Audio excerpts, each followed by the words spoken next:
l'émission que nous allons recevoir les politiques pour qu'ils ne nous disent qu'est la vérité. Pourquoi? Parce qu'à un certain moment, la population semble se fatiguer de ce que font les politiques. C'est le thermomètre, l'espace en toute vérité. L'émission, vous allez la suivre sur Canal Futur, vous allez la suivre sur Ntingi TV, vous allez la suivre sur Tokomiwapi TV.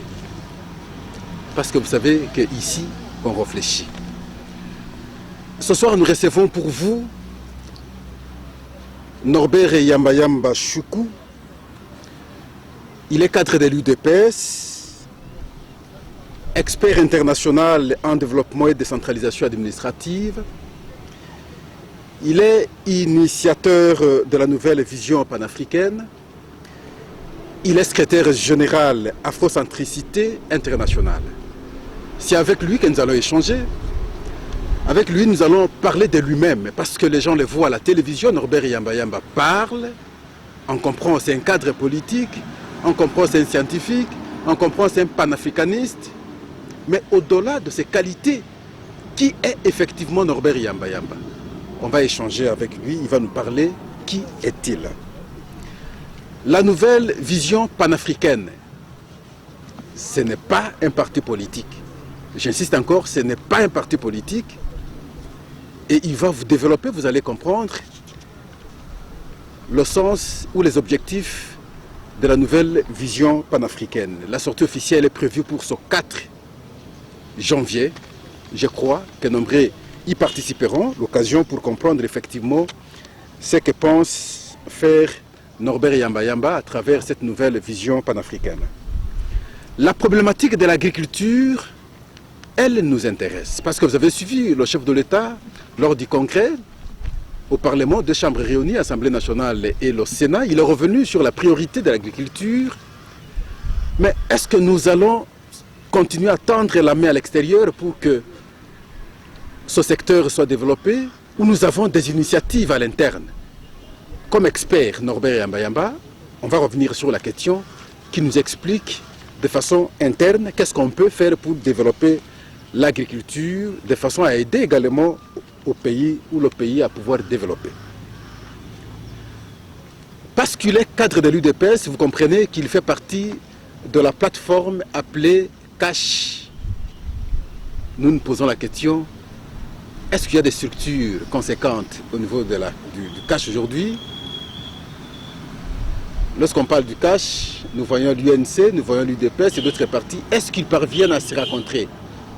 Est-ce qu'il y a une structure politique conséquente? Et voilà, autour de ça, nous allons échanger ce soir. Norbert Yamba, bonsoir. Bonsoir. Un peu longtemps qu'on a été ensemble. On se retrouve aujourd'hui. Dieu nous fait grâce, nous sommes au mois de décembre. Bon, je pense que ça n'a pas été facile l'année passée, hein, ou l'année en cours qui est pratiquement en train de passer. C'est vrai, vous n'avez pas tort. Il faut reconnaître que nous avons passé le premier semestre dans des conditions acceptables, mais il faut reconnaître également que les 3 derniers mois ne nous ont pas véritablement permis d'être assez efficaces, étant donné que nous avions des petits soucis de santé. Mais bon, c'est un dossier classé. Là, on est revigouré et on est capable de continuer à travailler pour l'intérêt de notre peuple comme d'habitude. Norbert Yamba, vous êtes panafricain. Je ne sais pas entrer dans d'autres de vos qualités, mais je me limite à ces 2 qualités-là. Qui êtes-vous exactement, Norbert Yamba? Pourquoi je pose cette question? Parce que les gens vous voient à la télévision. Vous parlez avec de belles idées, avec de belles propositions. Yamba intelligent, Choukou intelligent, Norbert intelligent. Qui est-il effectivement? Merci Pascal. C'est une question que je considère assez complexe.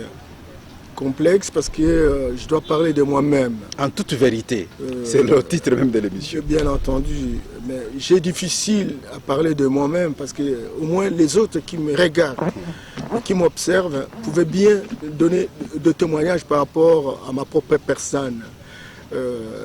s'il y a quelque chose de la plus difficile à gérer ou à diriger, c'est soi-même.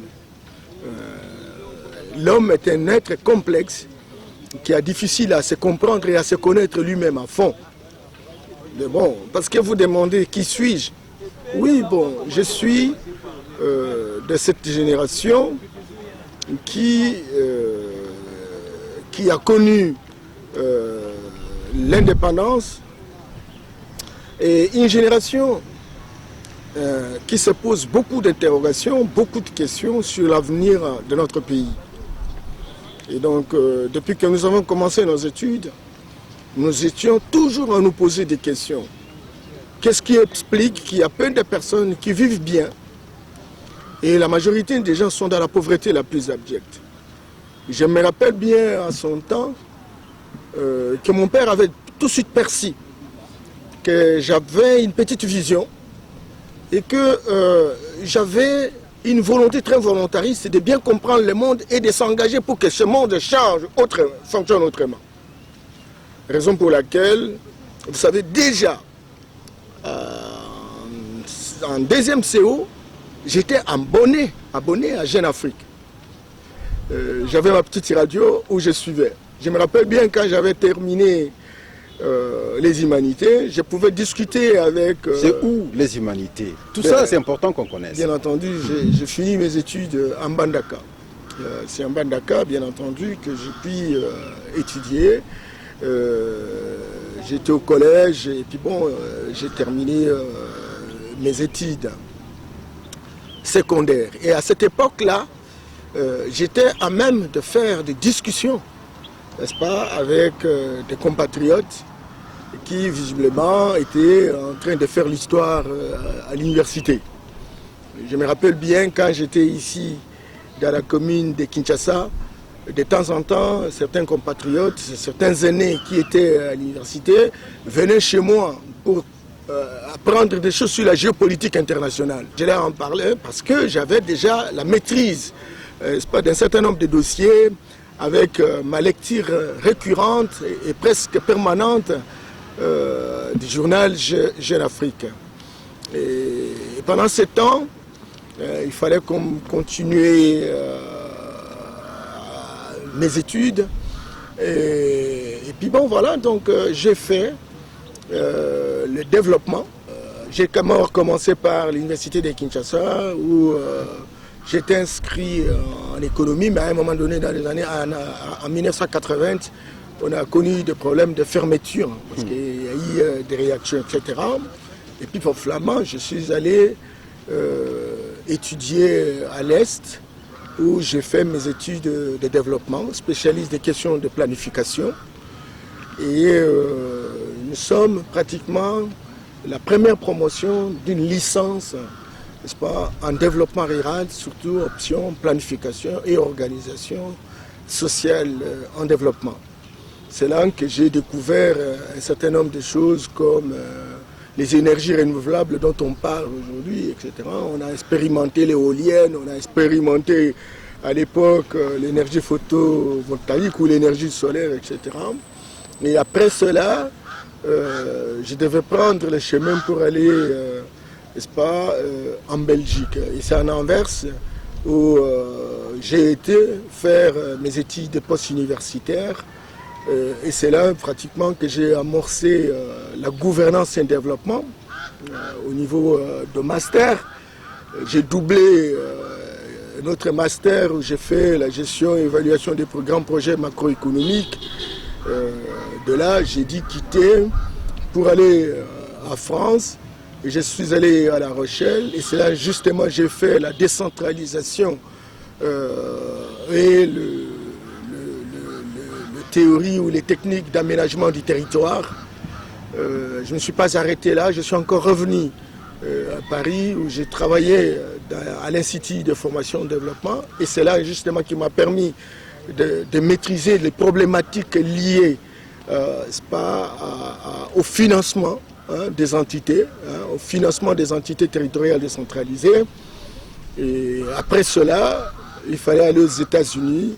Et c'est aux États-Unis où j'ai été apprendre le management de la décentralisation et le développement économique. Je ne suis pas arrêté là, je suis revenu en Afrique, rappelé à Casablanca, où j'ai été faire la fiscalité des collectivités rurales. Et j'ai dû prolonger jusqu'à Tanger, où j'ai fait la coalition africaine pour construire le développement. Ainsi de suite, en fait, hein, je suis allé en Indonésie. J'ai fait 65 pays à travers le monde, que ce soit en Asie, que ce soit en Amérique latine et en Afrique comme en Europe. Je ne suis pas encore arrivé en Océanie, mais en fait, tous ces pays-là m'ont poussé, en tout cas à chaque voyage, pas pour faire le tourisme, mais de produire un rapport scientifique par rapport à la capitalisation des expériences de leur action pour le développement. Et quand je suis revenu naturellement chez nous, et puis bon, j'ai été recruté comme le représentant des ONG belges. Et à ce temps-là, il faut reconnaître que déjà en 1983, je m'étais déjà engagé, c'est pas en politique, en m'inscrivant au sein de l'IDPS, où j'étais le secrétaire fédéral à l'époque, où il y avait un directoire, Tshisekedi, Kibasa Maliba, j'allais dire Mouankem, Liao. Donc j'étais secrétaire, n'est-ce pas, chargé de la propagande du parti. Et finalement, dans les années 90, avec la démocratisation, j'ai été désigné comme membre du comité national du parti. Nous étions parmi les gens qui ont élu pour la première fois le secrétaire général, la première fois, n'est-ce pas, le président du comité national. Et depuis lors, je suis resté, même si j'étais de temps en temps, j'étais en train de travailler dans les institutions internationales. Et de temps en temps, beaucoup de gens connaissent que des fois, je me présentais comme société civile. Mais écoutez, société civile, simplement parce que lorsqu'on a des responsabilités sur le plan international, vous ne pouvez pas vous présenter en couleur d'un parti politique. Voilà. Et donc c'est comme ça que de temps en temps, j'étais société civile, mais j'avais gardé mon cordon ombilical avec mon parti. Et depuis lors, nous y avons travaillé pour que le Congo fonctionne autrement. Et jusqu'à aujourd'hui, Yamba Yamba reste le même et qui continue à croire qu'il y a moyen de faire changer les choses. Et je suis arrivé même à une conclusion pour dire, oui, si nous voulons changer, il faut construire l'unité africaine, il faut restaurer notre spiritualité authentique, il faut construire une pensée authentique. C'est la question de la vision. Et c'est là justement la question. Mais il a oublié d'insinuer quelque chose parce que finalement, il est allé comme candidat pour le compte de l'UDPS aux dernières élections. Là, c'est dans les Sankourou, précisément à Lomela. Et voilà, tout ça, c'est Norbert Yamba Yamba. Oui, j'étais le candidat de l'IDPS dans les territoires de Lomela. Mais je dois vous dire rapidement que s'il y a un homme qui s'est levé dans le Sankourou pour le compte de l'UDPS et qui a fait le tour du territoire de l'Odja, le tour de Katako, Lubefou, Lusambo, Lomela et Nkole, ne serait-ce qu'en termes d'envergure de l'orang d'un homme politique, je crois que c'est Norbert Yamba Yamba. Félicitations. Aujourd'hui, plus question sur sa personnalité, mais on va maintenant parler de sa vision panafricaine. La vision panafricaine. L'initiateur s'appelle Norbert Yamba Yamba. La sortie officielle prévue pour ce 4 janvier. L'invitation est lancée, mais nous devons en parler. C'est une ambiance, vous suivez parce que nous sommes pratiquement au bord du fleuve. Les enjeux font des navettes, vous allez comprendre, c'est une bonne ambiance. C'est dans ces conditions que nous tournons l'émission. Alors Norbert Yamba Yamba, la vision panafricaine. Pour quel objectif, pour quelle fin? Je précise ici, comme je le dis, vous pensez organiser la cérémonie officielle de sa sortie pour le 4 janvier. L'objectif, c'est lequel? Bien, écoutez, l'objectif de la nouvelle vision panafricaine, c'est le résultat d'une observation. J'étais en Amérique du Nord, où il y a des afro-descendants noirs américains. j'ai observé même à Washington la vie qu'ils mènent. Je n'ai pas aimé. Je me suis beaucoup posé de questions. J'ai été dans les Caraïbes, que ce soit en Guyane, en Haïti, à Guadeloupe. J'ai vu nos compatriotes qui étaient des esclaves à l'époque. Mais après autant de siècles, la situation n'a pas changé. J'ai été en Hollande, où j'ai visité les quartiers de Noirs. Même chose en Angleterre. Mais j'ai vu que la situation est toujours dramatique. J'étais à Colombie, parce qu'à un moment donné, je ne vous ai pas dit, j'étais quand même le coordonnateur d'un projet de retour positif des latino-américains, des asiatiques et des africains, en pleine Belgique, à Bruxelles. Et c'est là que j'ai eu l'occasion de fréquenter l'Amérique latine. J'ai trouvé nos compatriotes noirs, comment ils vivent. C'est là que j'ai vu nos compatriotes noirs au Brésil. Et surtout, j'ai fait pratiquement 3 mois à Porto Alegre. Je me suis rendu compte, je me suis dit, mais qu'est-ce qui ne va pas? On pouvait bien comprendre que nous qui sommes en Afrique, nous qui avons trop de problèmes parce que nous avons été agressés, à la fois par la traite négrière, à la fois par la colonisation, par la néocolonisation, par la guerre froide, par la mondialisation. Mais nos compatriotes qui sont venus il y a 6 siècles, pourquoi doit-il mener une vie difficile comme ça? Et j'ai commencé véritablement à me poser des questions. Et c'est là que je me suis véritablement engagé à lire des gens comme Cheikh Anta Diop, Théophile Obenga, qui du reste l'idée était d'abord le premier à pouvoir travailler pour bien comprendre la cause des Noirs. Et après cela, j'ai été en contact avec certains compatriotes qui sont basés au Cameroun, au Sénégal, etc. C'est là que je vais découvrir Koumandoubé, prince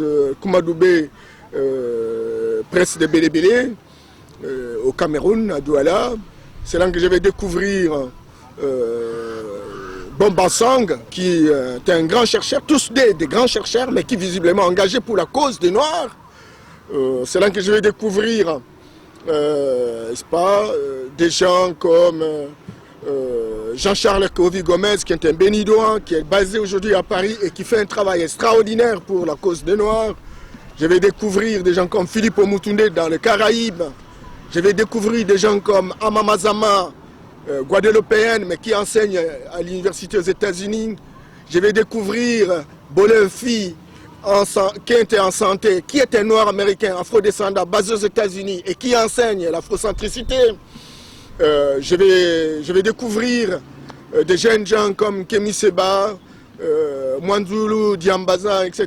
Tous ces panafricanistes qui se battent à longueur de journée pour s'interroger sur la question des Africains et pour s'interroger sur l'avenir des Africains.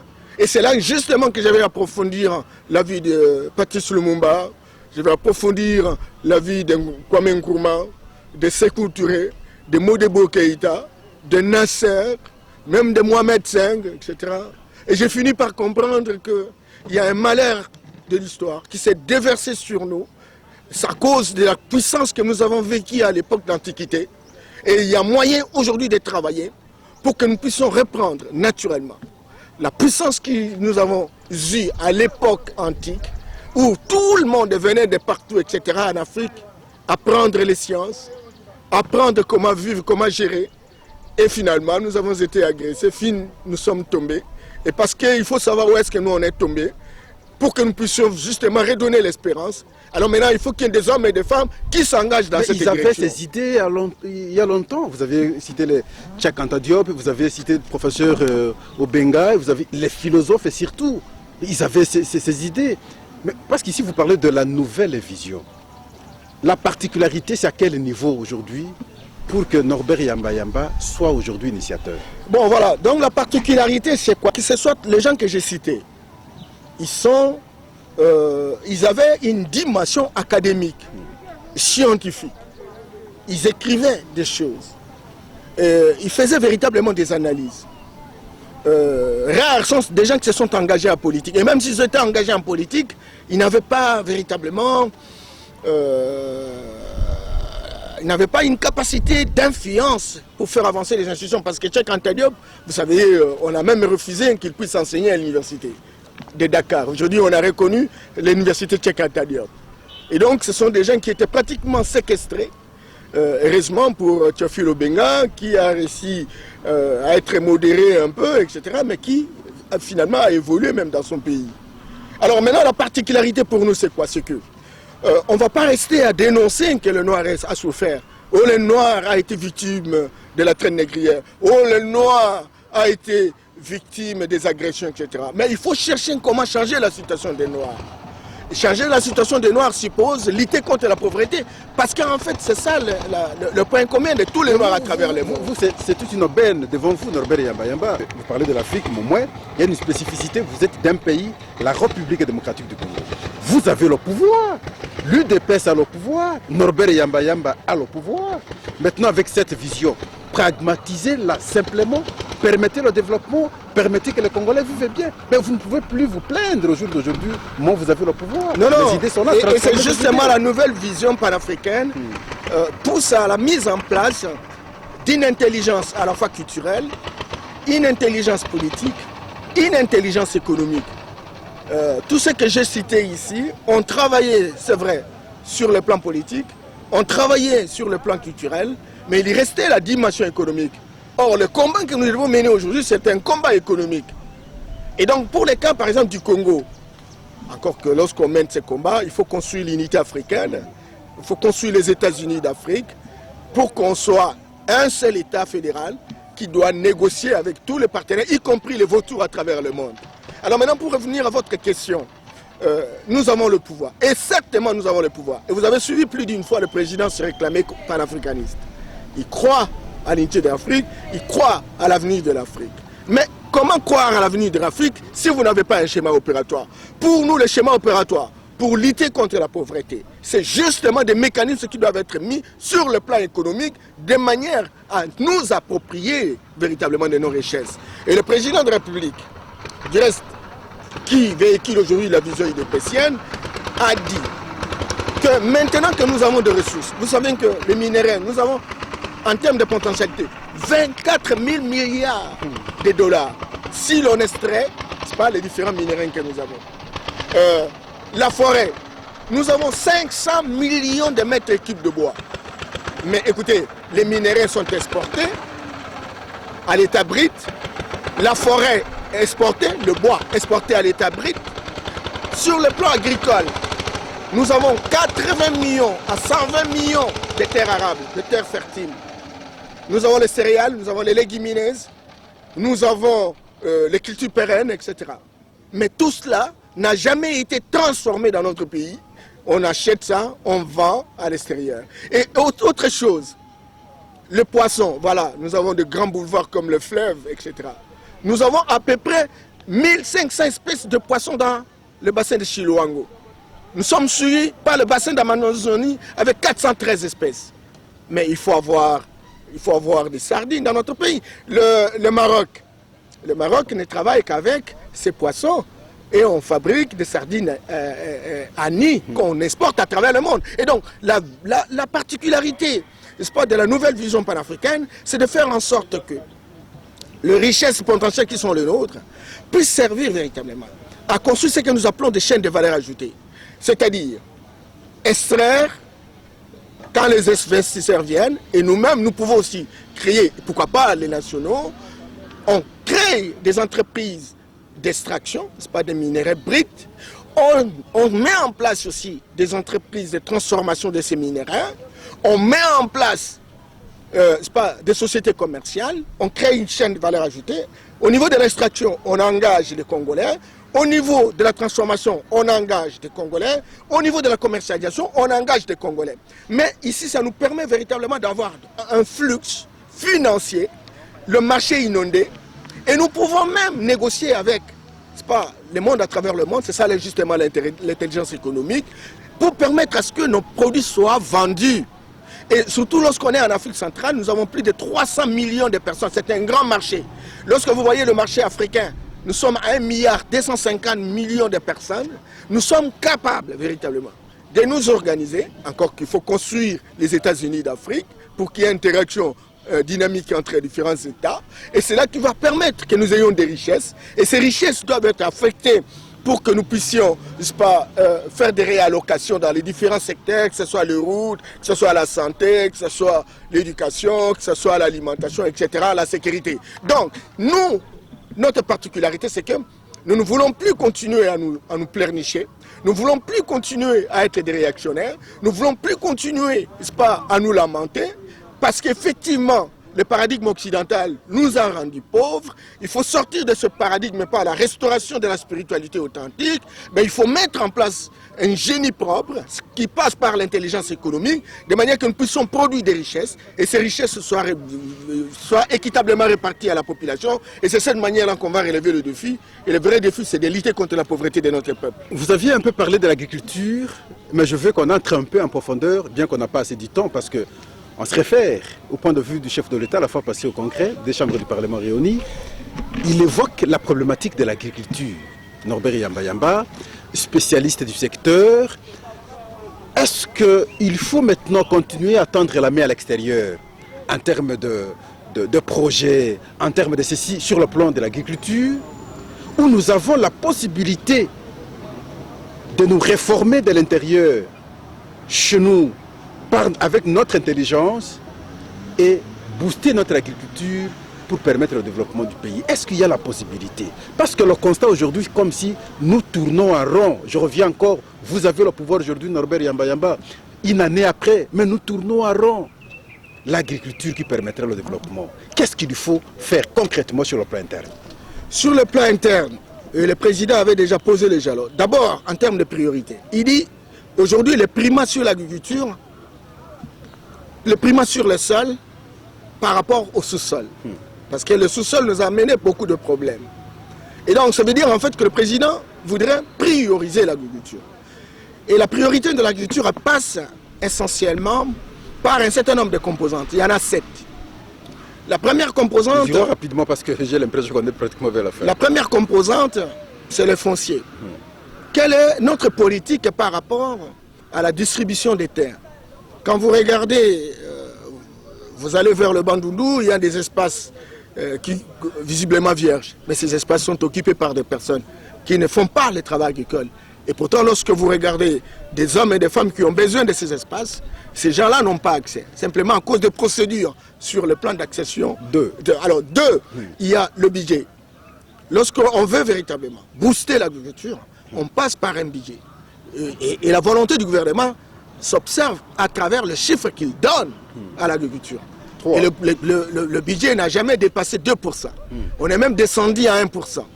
3, le crédit. Et vous savez que le crédit chez nous, c'est depuis 1981 qu'on a justement eu la banque de crédit agricole.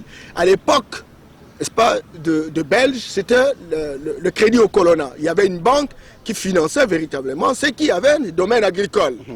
Et donc aujourd'hui, il n'y en a pas. Et le président de la République a déjà mis en place, et vous avez suivi son discours lorsqu'il dit, voilà, nous allons mettre en place une banque de crédit agricole pour permettre véritablement aux exploitants agricoles d'aller de l'avant, construire, avoir des grandes étendues, produire, etc. 4. Et par rapport à ces crédits, il a même proposé qu'il y ait un fonds de développement rural. Et vous savez que le fonds de développement rural pousse véritablement à l'encadrement des jeunes de petits paysans, mais aussi à financer des moyens, parce que le travail agricole, c'est un travail difficile. Et 4, la formation. Nos paysans, aujourd'hui, ne sont plus formés. Les quelques ONG qui travaillent avec le paysan font ce que nous appelons des formations à la hâte. Il y a moyen d'aller vers l'encadrement des paysans par l'organisation des formations. Et cette organisation va permettre naturellement que dans les villages, qu'il y ait des villages phares, qu'il y ait des villages satellitaires et qu'il y ait des champs d'expérimentation qui permettent aux fermiers agricoles d'apprendre et de pouvoir devenir des éléments catalyseurs. 5, vous savez, il faut des intrants agricoles. Les intrants agricoles, ce sont des outils agricoles, que ce soit les semences, que ce soit les outils agricoles, etc. Il faut les disponibiliser. Aujourd'hui, je suis allé à Guémena, vers Nkoumou, sur la route d'Akoula. Les gens n'ont plus de machettes. Or, c'est un peuple agriculteur, etc. Il faut donc qu'il y ait des magasins sémenciers, des magasins des intrants, encore qu'au niveau du ministère de l'Agriculture, qu'on y travaille. Aujourd'hui, l'agriculture est devenue un secteur décentralisé, encore que les différentes provinces prennent les responsabilités. 6, c'est au niveau de la recherche. Vous avez suivi le président de la République, était à Bukavu, je crois, au mois d'août ou septembre, et c'est justement pour inaugurer, n'est-ce pas, la fin des travaux du centre de recherche. Nous avions des centres par le passé. Bien entendu, ces centres, il y a pas mal de centres, ça c'est évident, mais qui sont presque inopérationnels. Vous avez Voisy, vous avez Boketa, Sidoubangi, vous avez Moulungu dans le sud Kivu, vous avez Ngandajika dans le Kasaï oriental, etc. Mukumari dans les Sankour, etc. Tous ces centres sont devenus inopérationnels. Les quelques rares, ce sont pas des coopérations. Il faut savoir les identifier, il faut les équiper, il faut les requinquer. Et le président prend la responsabilité pour dire, voilà, il faut faire quelque chose dans ce sens-là. Raison pour laquelle celui qui est devenu ministre aujourd'hui de ce secteur agricole, il a été et il est rodé dans ce secteur-là. Je crois qu'il aura la possibilité de pouvoir rendre opérationnel. Alors, et puis, 7, c'est la commercialisation. La commercialisation. On commercialise où? J'ai connu, je pars de temps en temps. Je suis de temps en temps à l'intérieur. Vous arrivez dans des endroits, il n'y a pas de chikwang, les gens ne produisent plus le manioc. Parce que ça fait longtemps, les véhicules n'arrivent pas. Il faut des routes. Eh bien, il faut des routes. Mais les routes vont emmener les acheteurs. Or, il n'y a pas d'acheteurs. Et vous avez la famille dans le village, simplement parce qu'il n'y a pas de chikwang. Les gens ne peuvent plus travailler. Non seulement ils n'ont pas de machette, non seulement il n'y a pas de routes, il n'y a pas de véhicules, il n'y a pas d'acheteurs.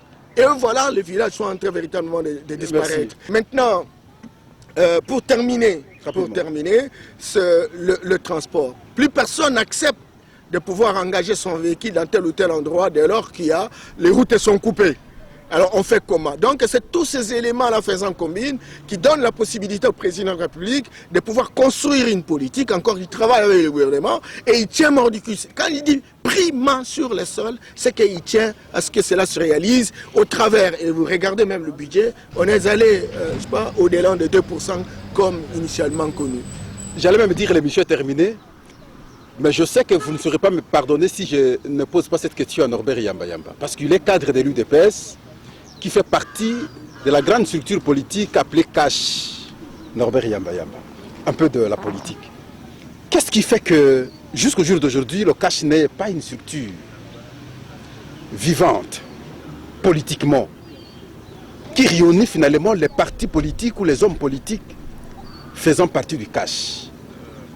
Pas bonne communication, on a l'impression qu'il n'y a pas une bonne structure.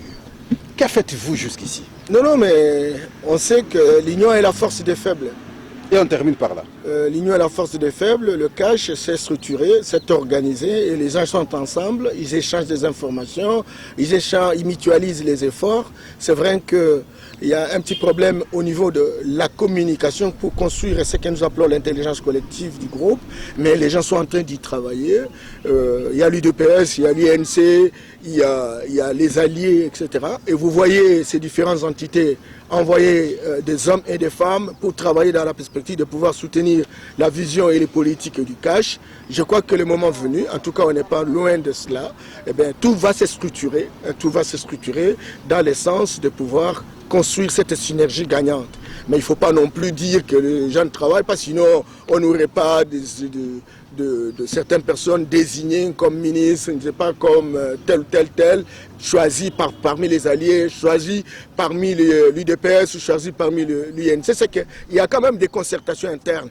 C'est vrai que nous avons besoin que cela s'intensifie parce que nous avons véritablement des échéances que nous devons préparer. Il faut donc construire cet ancrage territorial, institutionnel et sociologique à travers le pays. Et c'est là qui va permettre la grande performance du CASH. La République démocratique du Congo ne manque pas les intelligences, mais la question fondamentale que nous posons toujours, pourquoi ce pays ne se développe pas?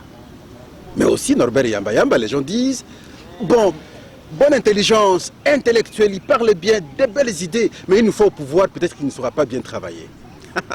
Souvent on le dit, hein, Norbert Yamba Yamba. L'expérience est malheureuse, beaucoup se sont montrés qu'ils sont capables véritablement de pouvoir changer la situation quand on leur a donné le pouvoir.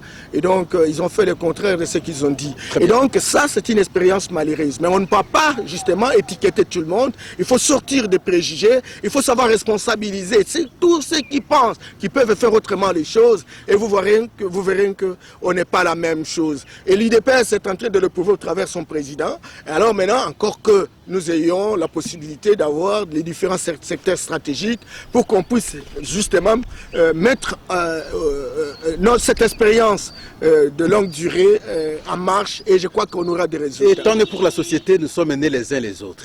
Tout le monde n'est pas tout le monde. Et voilà, nous pensons que les exceptions sont là, question de savoir les capitaliser et les casier là où il faut. Je crois, c'est à cela qu'on pourra changer les donnes au pays. On est à la fin de votre émission que nous avons reçue pour vous, Norbert Yamba Choukou. Ce poste-nom-là, vous ne le connaissiez pas souvent. Il est cadre de l'UDPS, initiateur de la nouvelle vision panafricaine. Il est secrétaire général Afro-centricité internationale. Avec lui, on a échangé sur sa personnalité, la vision qu'il a aujourd'hui sur l'Afrique. On a parlé